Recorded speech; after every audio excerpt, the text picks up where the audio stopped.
ዋንስ ጦርነቱ ከተነሳ በኋላ የኤርትራ መንግስት የሚባል አይኖርም። ይሄን መታወቅ አለበት። የኤርትራ መንግስት አይኖርም። በዚህ ዘመን የሚፈጠር ጦርነት ደጀንና ግንባር የሚባል የለውም።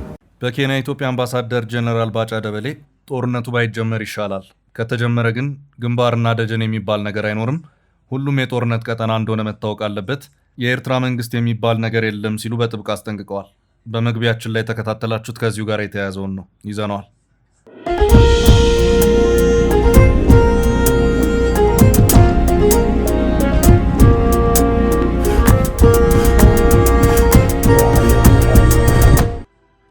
ሰላም ጤና ይስጥልኝ ውድ የፈታ ዴሊ ተከታታዮቻችን፣ በዕለተ ሐሙስ ረፋድ ጥንቅራችን ላይ እንገኛለን።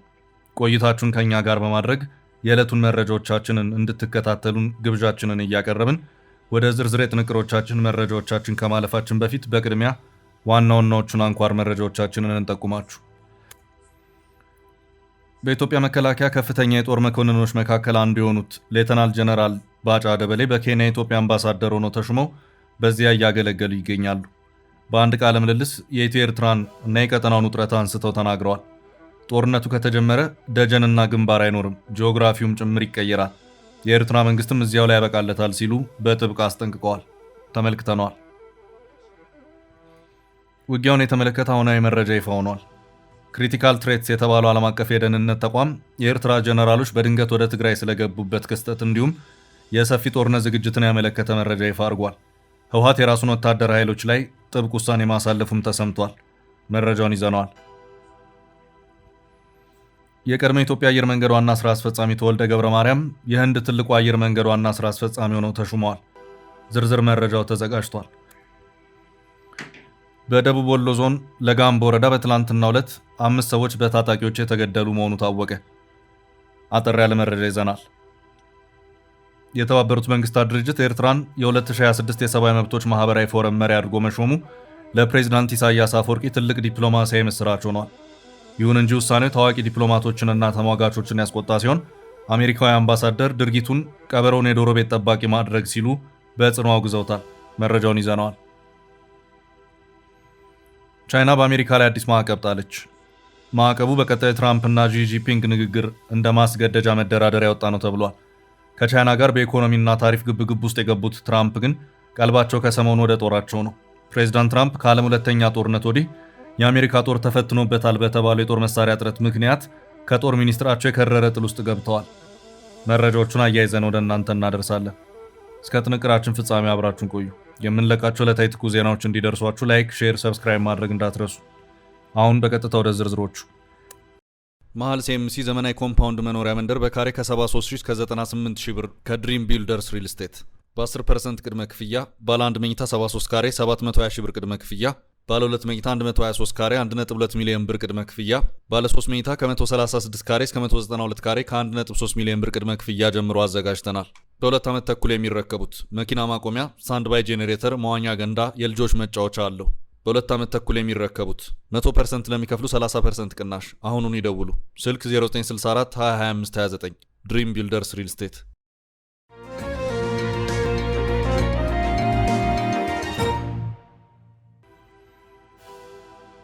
ከተጀመረ የኤርትራ መንግስት ያበቃለታል ጀነራሉ።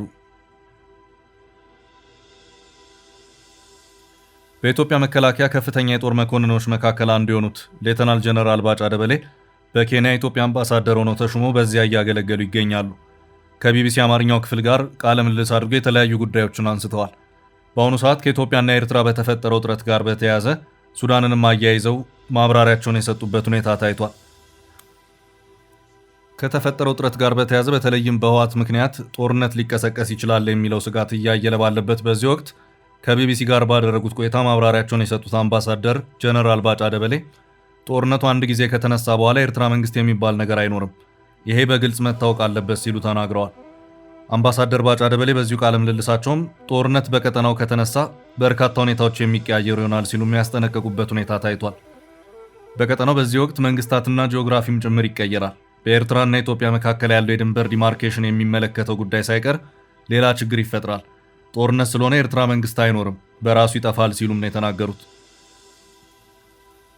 አምባሳደር ባጫ ደበሌ ጦርነት የሚነሳ ከሆነ የጦርነቱ መልክ እንደቀደሙት ጊዜያት እንደማይሆንና የተለየም ባህሪ እንደሚኖረው በዚሁ ከቢቢሲ ጋር በነበራቸው ቆይታ ማብራሪያቸውን ሰጥተዋል።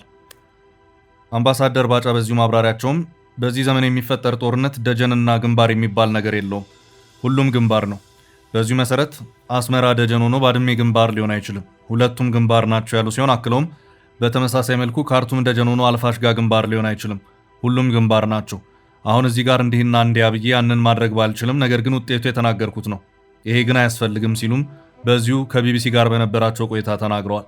ዋንስ ጦርነቱ ከተነሳ በኋላ የኤርትራ መንግስት የሚባል አይኖርም። ይሄን መታወቅ አለበት። የኤርትራ መንግስት አይኖርም። በዚህ ዘመን የሚፈጠር ጦርነት ደጀንና ግንባር የሚባል የለውም። ሌተናል ጀነራል ባጫ ደበሌ ቀደም ብሎ በተመሳሳይ ከቢቢሲ ጋር በነበራቸው ቃለ ምልልስ ነፍጥ አንስተው ከሚፋለሙ ታጣቂዎች ጋር በተያያዘ ማብራሪያቸውን የሰጡበት ሁኔታ እንደነበር የሚታወስ ነው። አምባሳደር ባጫ ደበሌ በዚሁ ቃለ ምልልሳቸው ላይም ከነፍጥ ተፋላሚዎች ታጣቂዎቹ ጋር በተያያዘ በሰጡት ማብራሪያቸውም ምንድነው የሚፈልጉት? ገንዘብ ከሆነ መንግስት ይስጣቸው ሲሉም ተናግረዋል። ከተፋላሚዎቹ ታጣቂዎች ጋር አያይዘው በ4 ኪሎ ጉዳይ ማብራሪያቸውን የሰጡት አምባሳደር ባጫ ደበሌ 4 ኪሎ ሰው የለም ቢባል አንዳቸውም 4 ኪሎ መተው አይዙም። ፋኖ ይሁን ኦላ በጭራሽ አይመጡም፣ ችሎታውም የላቸውም። ደግሞም መተውም የሚያደርጉት ነገር የለም። ይምጣ ቢባልስ የሚመጣው ማን ነው? ዘመነ ካሴ ነው? ኑ 4 ኪሎ ክፍት ነው ብትላቸው አይመጡም ሲሉም በዚሁ ቃለ ምልልሳቸው ላይ ተደምጠዋል። አምባሳደር ባጫ ደበሌ በዚሁ ማብራሪያቸውም ከታጣቂው ተፋላሚዎቹ ጋር በተያያዘ በሰጡት ማብራሪያቸውም እነዚህ ሰዎች የሚፈልጉት ገንዘብ ከሆነ ከመንግስት ጋር ተደራድረው መንግስት ይስጣቸው፣ የህዝብ ጥያቄ እንመልሳለን ካለ ደግሞ ህዝቡ በምርጫው ተውኝ በማለት ምላሽ ሰጥቷል ያሉ ሲሆን አክለውም ሰላም ካልመጣ መጨረሻው መጨራረስ ካልሆነ በስተቀር ውጤቱ አሸናፊ ተሸናፊ የሚባል ነገር የለውም ሲሉም የተናገሩበት ሁኔታ መኖር የሚታወስ ነው። ጀነራል ባጫ ደበሌ ሰሜኑ ጦርነት እየተካሄደ በነበረበት ወቅትም ጦርነቱን በፊት ለፊት ከመሩት ከፍተኛ ወታደራዊ አመራሮች መካከል አንዱ ናቸው። በጊዜውም ከቢቢሲ ጋር አድርገውት በነበረው አንድ ቃለ ምልልሳቸው በሰላም በጦርነቱ ሂደትና በጊዜው ስለ ድርድር መወራቱን ጉዳይ የቢቢሲ ጋዜጠኛ ጥያቄ አቅርቦላቸውም ነበር። ጀነራል ባጫ በጊዜው ለዚሁ ጥያቄ በሰጡት ምላሻቸውም እኔ ስለ ሰላም ድርድር ጉዳይ አይደለም፣ መዋጋት ነው ስራዬ፣ ከፈለጉ በሰላም ይጨርሱ፣ ከፈለጉ ይደራደሩ፣ ይህንን የሚያውቀው ፖለቲከኛ ነው። በእኔ በኩል ግን ፊት ለፊቴ ያለ ጠላት አለ፣ እሱን ደምስስ ተብያለሁ፣ የገባበት ገብቻ አጠፋዋለሁ። በቃ አቁም፣ በሰላማዊ መንገድ እንጨርሳለን፣ ድርድር ጀምረናል እና አቁም ከተባለ ደግሞ አቆማለሁ። በቃ ያለው ይሄ ነው። ቢደራደሩ ጥሩ ነው አይደለም የሚል አስተያየት መስጠት የኔ ኃላፊነት አይደለም፣ ስራዬም አይደለም፣ በተጨማሪም መርሁም አይደለም ሲሉም ነበር የተናገሩት። አምባሳደር ባጫ ደበሌ በኬንያ የኢትዮጵያ አምባሳደር ሆነው ከመሾማቸው ቀደም ብሎ የኢትዮጵያ መከላከያ ሰራዊት ውስጥ የሰራዊት ግንባታ ስራዎች ዋና አስተባባሪ ጀነራል ሆነው ሲያገለግሉም ነበር።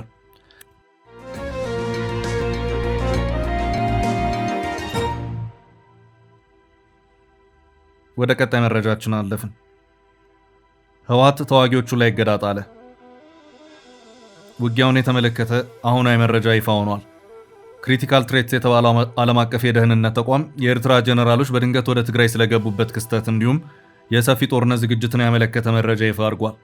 ባለፈው ሐምሌ 25 ቀን 2018 ዓ.ም በምዕራብ ትግራይ ሱዳን ድንበር አቅራቢያ በተከሰተው ከባድ ግጭት የሀገር መከላከያ ሰራዊት የህዝባዊ ወያነ ሓርነት ትግራይ ህወሓት ታጣቂዎች ቀጥተኛ የመሬት የበላይነት እንዳያገኙ በብቃት መከላከል መቻሉን መረጃው ገልጿል።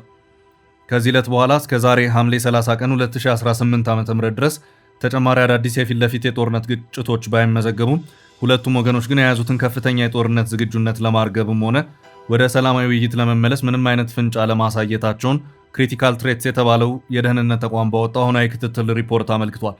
ይህም በመሬት ላይ ያለው ወታደራዊ ፍጥጫ በማንኛውም ሰዓት ወደ ሰፊና አውዳሚ ቀጠናዊ ጦርነት ሊያመራ የሚችልበትን እድል በከፍተኛ ሁኔታ ከፍ አድርጎታል ሲል ነው ሪፖርቱ የገለጸው። በዕለቱ የነበረውን የድንበር ውጊያ ተከትሎ በሱዳን ይንቀሳቀሱ የነበሩ የህወሓት የጦር ክፍሎች በጥቃቱ ላይ ከተሳተፉ በኋላ ወደ ሱዳን መመለሳቸውም ነው የተገለጸው። በመቶዎች የሚቆጠሩ የትግራይ ሲቪል ዜጎችም ጦርነቱን በመሸሽ ድንበር ተሻግረው መሰደዳቸው እንዲሁ ተገልጿል። የሱዳን ስደተኞች ኮሚሽን በበኩሉ በውጊያው ወቅት የተተኮሱ የከባድ መሳሪያ ጥይቶች በድንበሩ አቅራቢያ በሚገኝ የሱዳን ስደተኞች መጠለያ ካምፕ ላይ በማረፋቸው ምክንያት በርካታ ኢትዮጵያውያን ስደተኞች በአሳዛኝ ሁኔታ ህይወታቸውን ማጣታቸውን ገልጿል።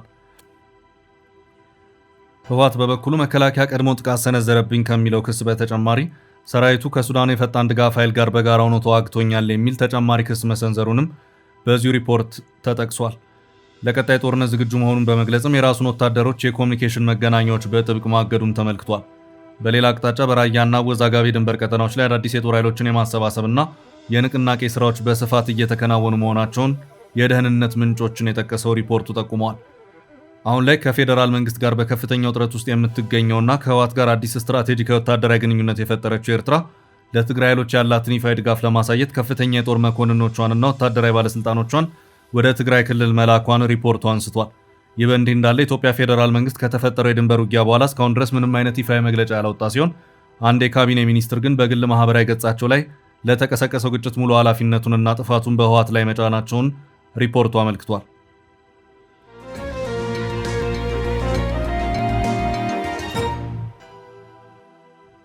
በቀጣይ መረጃ 5 ሰዎች በታጣቂዎች ተገደሉ። በደቡብ ወሎ ዞን ለጋምቦ ወረዳ በትላንትናው ዕለት ሐምሌ 29 ቀን 2018 ዓ.ም ከጠዋቱ 12 ሰዓት ተኩል ላይ ከገነቴ ወደ አቀስታ በመጓዝ ላይ በነበረ የህዝብ ማጓጓዣ ሚኒባስ ተሽከርካሪ ፊጨፍቱ በተባለ ቦታ ላይ ታጣቂዎች በከፈቱት ድንገተኛ የተኩስ የሰው ህይወት ማለፉ ታወቀ። የለጋምቦ ወረዳ ኮሚኒኬሽን በፌስቡክ የማህበራዊ ትስስር ገጹ ባሰራጨው መረጃው በዚህ የታጣቂዎች ጥቃት 3 ሰዎች መሞታቸውን ገልጾ የነበረ ሲሆን ዘግየት ብሎም አሽከርካሪውን ጨምሮ የሟቾች ቁጥር 5 መድረሱን የለጋምቦ ወረዳ ሰላምና ጸጥታ ጽሕፈት ቤት አስታውቋል። በጥቃቱ 5 ንጹሃን ዜጎች ህይወታቸው ማለፉንና ሌሎች ላይ ደግሞ የአካል ጉዳት ደርሷል ያሉት የለጋምቦ ወረዳ ሰላምና ጸጥታ ጽሕፈት ቤት ኃላፊ ኢንስፔክተር ክፍሌ መኮንን ጥቃቱ እንደተከሰተ በደረሰው ከባድ ጉዳት ምክንያት ቀደም ሲል 3 የነበረው የሟቾች ቁጥር አሁን ላይ ወደ 5 ሊያሻቅብ ችሏል ሲሉ ተናግረዋል። ኃላፊው በዚሁ ማብራሪያቸውም የተጎዱ ሰዎች አስፈላጊ የሕክምና እርዳታ እየተደረገላቸው ነውም ብለዋል።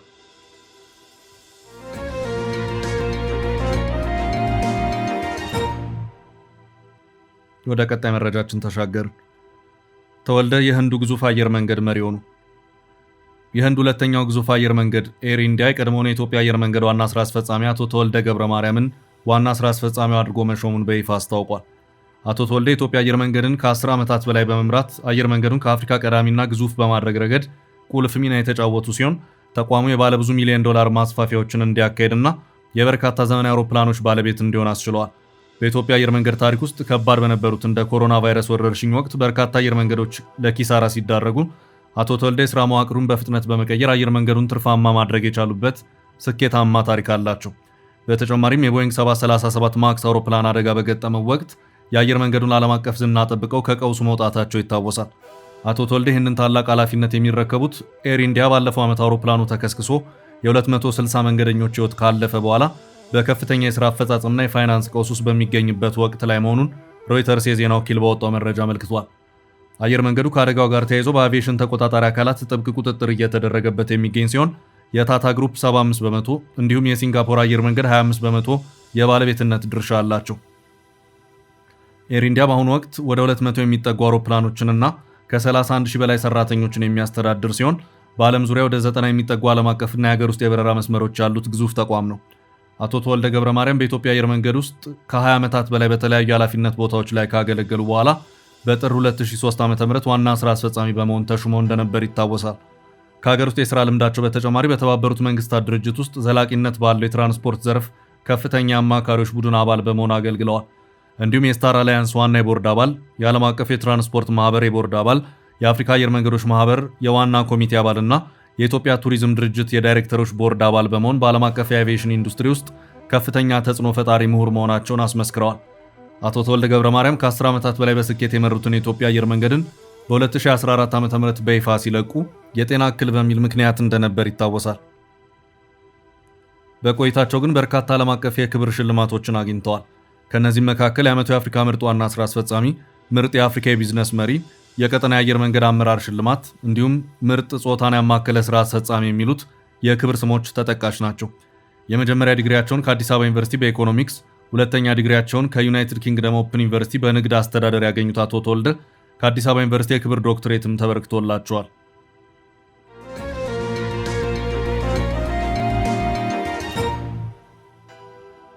በቀጣይ ርዕስ የኢሳያስ ያልተጠበቀ የምስራች። የተባበሩት መንግስታት ድርጅት የሰብአዊ መብቶች ምክር ቤት ፕሬዝዳንት ሲዳሃርቶ ሱሪዮዴፒሮ ኦገስት 3 ቀን 2026 ዓ.ም በጻፉት ይፋዊ ደብዳቤ በጄኔቫ ኤርትራ ቋሚ መልእክተኛ በሆኑት አቶ ሀብቶም ዘርአይ ግርማ የሚመራው ኤርትራ ልዑክ የ2026 የማህበራዊ ፎረም ሊቀመንበርና ሪፖርተር ሆኖ መሾሙን ይፋ አድርገዋል።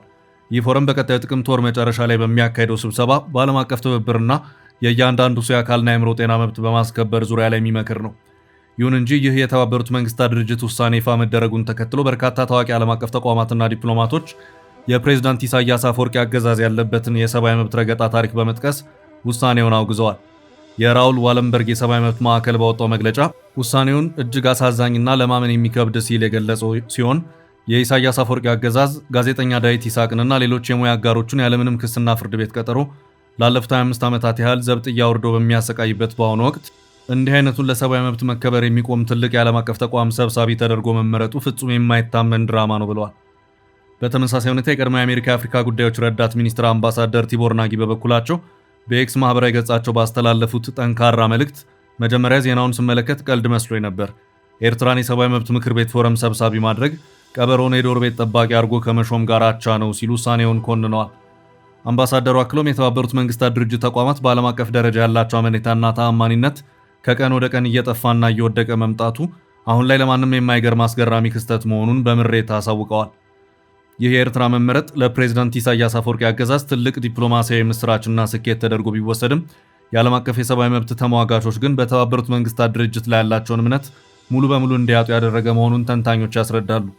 ይህ እየተሰማ ያለው ተከታታይ ቁጣ የኤርትራ መንግስት የታሰሩ ጋዜጠኞችንና የፖለቲካ እስረኞችን በአስቸኳይ እንዲፈታ አዲስ ዓለም አቀፍ ግፊት የሚፈጥር መሆኑ ተገልጿል።